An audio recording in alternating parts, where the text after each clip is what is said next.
আসসালামু আলাইকুম প্রিয় দর্শক। ইসলামের প্রথম মুয়াজ্জিন হজরত বিলাল রাদিয়াল্লাহু তাআলাহু এর দাসত্ব থেকে শুরু করে ইন্তেকাল পর্যন্ত জীবনের সমস্ত উল্লেখযোগ্য ঘটনা এই একটি ভিডিওর মাধ্যমে আপনারা জেনে নিতে পারবেন, যার জীবনের অনেক কিছুই হয়তো আগে জানা ছিল না। বিলাল রাদিয়াল্লাহু তাআলাহু এর জন্ম ও বংশ পরিচয়। হজরত বিলাল রাদিয়াল্লাহু তাআলাহু মক্কাতে জন্মগ্রহণ করেছিলেন। ওনার পিতার নাম ছিল রাবাহ এবং মাতার নাম ছিল হামামাহ। তারা ছিলেন আবিসিনিয়া এলাকার বংশোদ্ভূত। ছোটবেলা থেকেই হজরত বিলাল রাদিয়াল্লাহু তাআলাহু একজন কৃতদাস ছিলেন। তিনি মক্কার নিষ্ঠুর মুশরিক উমাইয়া ইবনে খালফের দাসত্বে জীবন কাটাতেন। ইসলামের আগের জীবনের ঘটনা। হজরত বিলাল রাদিয়াল্লাহু তাআলাহু দাস হওয়ার কারণে তার কোনো স্বাধীনতা ছিল না। কঠোর পরিশ্রম করেও তিনি অপমান এবং নির্যাতনের শিকার হতেন। তবুও তিনি ছিলেন সৎ, ধৈর্যশীল এবং বিশ্বস্ত। এই চরিত্রই পরবর্তীতে ওনাকে ইসলামের আলো গ্রহণ করার জন্য প্রস্তুত করেছিল। ইসলাম গ্রহণের ঘটনা। রাসূলুল্লাহ সাল্লাল্লাহু আলাইহি ওয়াসাল্লাম আল্লাহ তাআলার পক্ষ থেকে নবুয়ত প্রাপ্ত হওয়ার পর যখন ইসলামের দাওয়াত শুরু করলেন, তখন হজরত বিলাল রাদিয়াল্লাহু তাআলাহু সেই দাওয়াত শুনে গভীরভাবে প্রভাবিত হয়েছিলেন। তিনি বুঝতে পারলেন যে ইসলাম ধর্মে মানুষে মানুষে কোনো বর্ণ, গোত্র বা জাতিগত পার্থক্য করে না। সবাই আল্লাহ তাআলার কাছে সমান। নবীজির ইসলামের দাওয়াতের প্রথম যুগেই তিনি ইসলাম ধর্ম গ্রহণ করেছিলেন এবং ইসলামের শুরুর দিকের মুসলমানের তিনি একজন ছিলেন। নির্মম নির্যাতনের ঘটনা। হজরত বিলাল রাদিয়াল্লাহু তাআলাহু ইসলাম গ্রহণ করেছেন এই খবর জানার পর তার মনিব উমাইয়া ইবনে খালফ ক্ষিপ্ত হয়ে উঠেছিল। প্রতিদিন দুপুরবেলা প্রচণ্ড রোদে তাকে মরুভূমির উত্তপ্ত বালির উপর শুইয়ে রাখা হতো।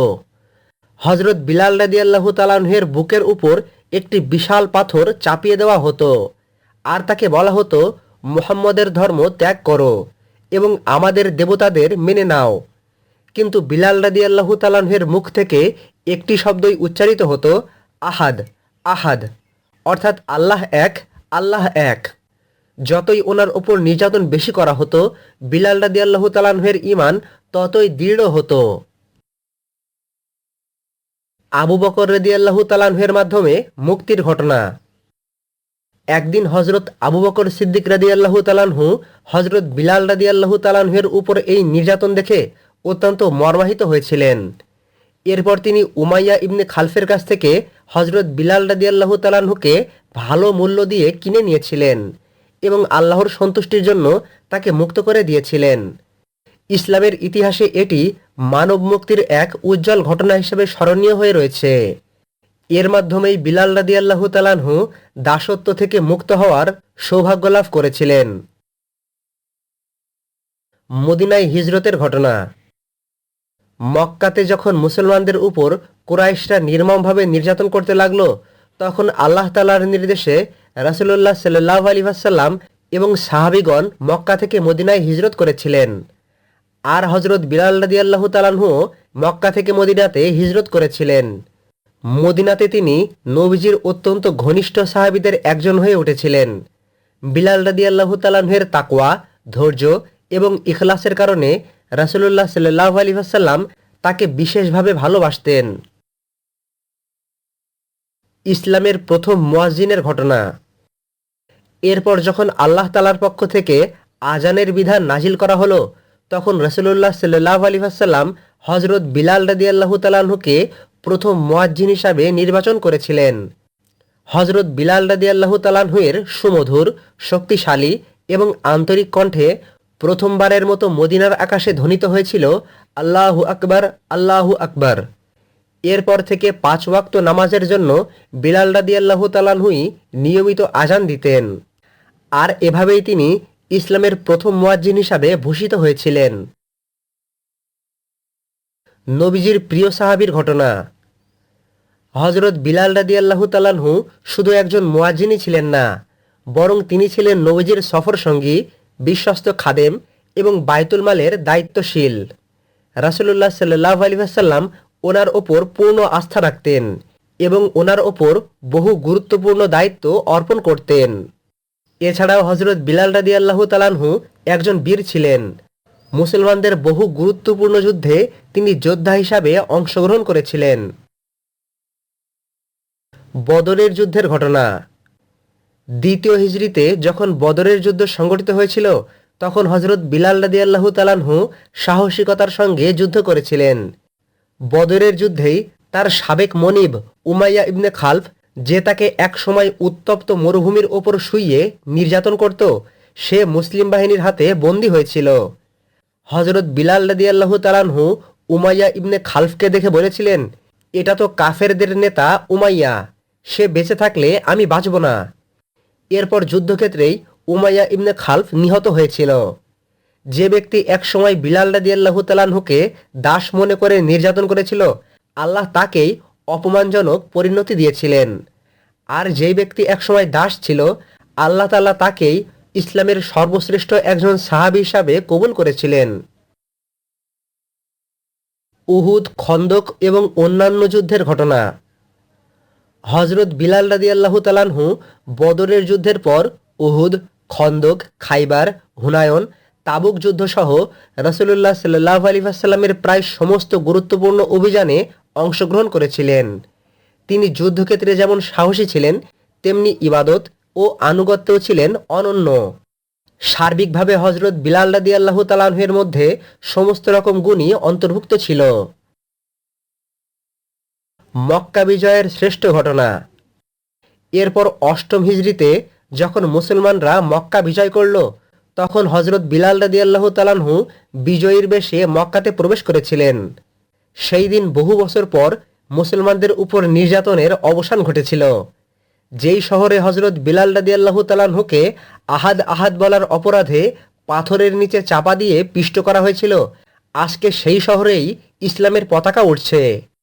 মক্কা বিজয় ছিল ইসলামের ইতিহাসের অন্যতম একটা শ্রেষ্ঠ মুহূর্ত, যেই সময় মুসলমানরা বিজয় লাভ করেছিল এবং মক্কার সমস্ত নির্যাতনকারীদেরকে ক্ষমা করে দেওয়া হয়েছিল। হজরত বিলাল রাদিয়াল্লাহু তাআলা আনহু সেই বিজয়ী মুসলমানদের অন্যতম ছিলেন। কাবা ঘরের ছাদে ঐতিহাসিক আজানের ঘটনা। মক্কা বিজয়ের দিন রাসূলুল্লাহ সাল্লাল্লাহু আলাইহি ওয়াসাল্লাম হজরত বিলাল রাদিয়াল্লাহু তাআলা আনহুকে কাবা শরীফের ছাদে উঠতে নির্দেশ দিলেন। এরপর হজরত বিলাল রাদিয়াল্লাহু তাআলা আনহু কাবা ঘরের ছাদে দাঁড়িয়ে ইসলামের ইতিহাসের অন্যতম স্মরণীয় আজান দিয়েছিলেন। একসময় যেই কুরাইশ নেতারা তাকে অবজ্ঞা করত, তারা বিস্ময়ের সঙ্গে দেখল যে একজন সাবেক আফ্রিকান দাস কাবা ঘরের ছাদে দাঁড়িয়ে আল্লাহ তাআলার একত্বের ঘোষণা দিচ্ছেন। ইসলামে এটি ছিল বংশ, বর্ণ এবং জাতিগত বৈষম্য অবসানের এক ঐতিহাসিক প্রতীক। এভাবেই কাবাঘরের ছাদে ঐতিহাসিকভাবে আজান দেওয়া হয়েছিল।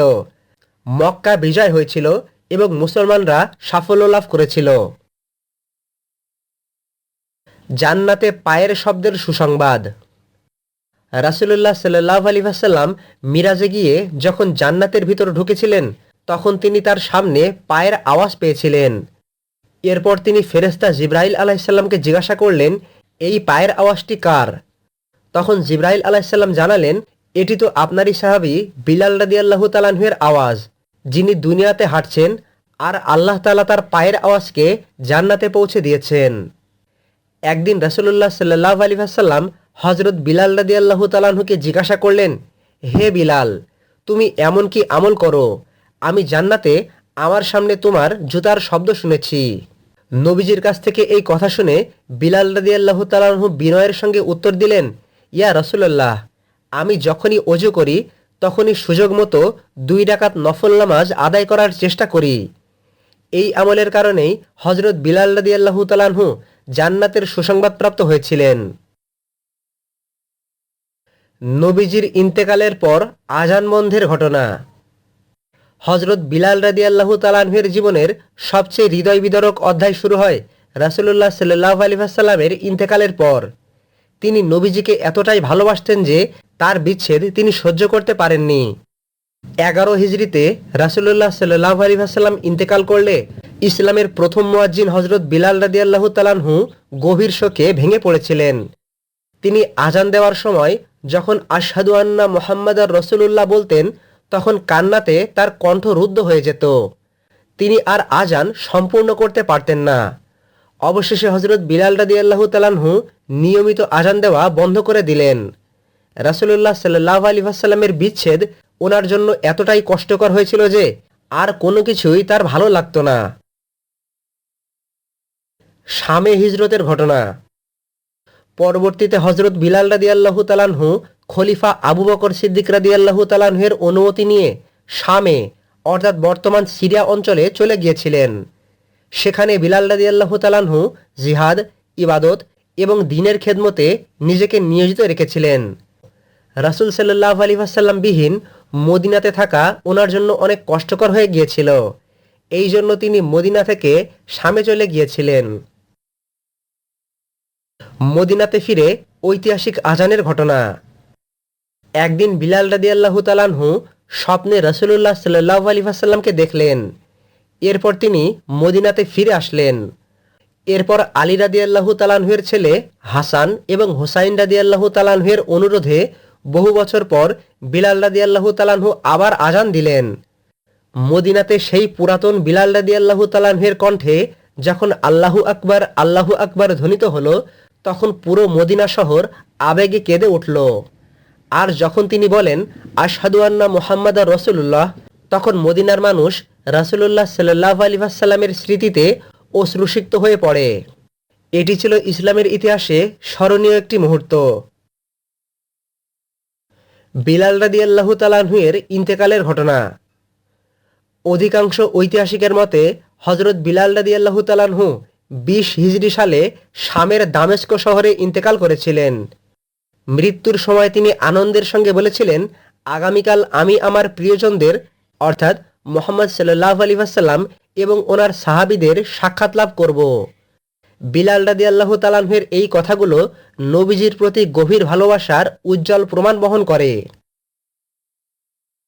বিলাল রাদিয়াল্লাহু তাআলা আনহুর বিশেষ অবদান। ইসলামের ইতিহাসে হযরত বিলাল রাদিয়াল্লাহু তাআলা আনহুর অবদান চিরস্মরণীয়। তিনি ইসলামের প্রথম দিকের মুসলমানদের অন্যতম ছিলেন। ঈমানে অটল থাকার উজ্জ্বল দৃষ্টান্ত ছিলেন।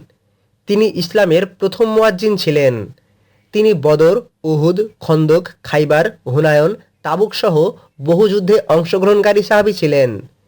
তিনি মক্কা বিজয়ের দিন কাবা ঘরের ছাদের উপর প্রথম আজান দেওয়ার সৌভাগ্য অর্জনকারী ছিলেন। তিনি সমতা, তাকওয়া এবং মানব মর্যাদার প্রতীক হিসাবে ইসলামের ইতিহাসে অমর সাহাবী ছিলেন।